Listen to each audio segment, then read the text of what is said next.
Leo tarehe 29 mwezi wa 6 mwaka huu 2025 majira ya saa 2:34 asubuhi tulipata hitilafu ya umeme ambayo iliathiri wateja wetu wote tunaowahudumia kutoka kwenye gridi ya taifa.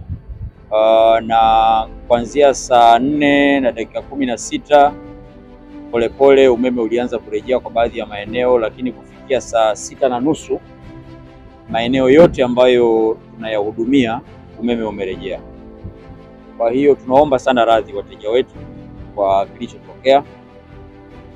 Hatujisikii vizuri. Tunafahamu huduma ya umeme ni mwezeshi kwenye biashara, kwenye huduma mahospitalini, mashuleni, kwenye vyombo vya usafiri. Sasa hivi kuna wenzetu wa SGR treni wanatutegemea kwa kiasi kikubwa sana.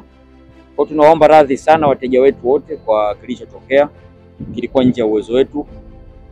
Kama unavyofahamu umeme unazalishwa, unasafirishwa na unasambazwa kupitia vifaa vinaweza kwa wakati wote ule vikapata hitilafu ambazo wakati fulani zinakuwa nje ya uwezo wetu, lakini muhimu wataalamu wamejitahidi kadri walivyoweza na huduma imerejea.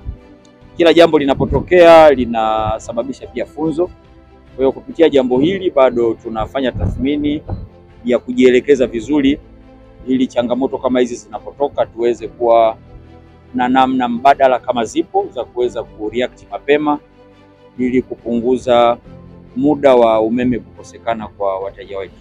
TANESCO, tunayaangaza maisha yako.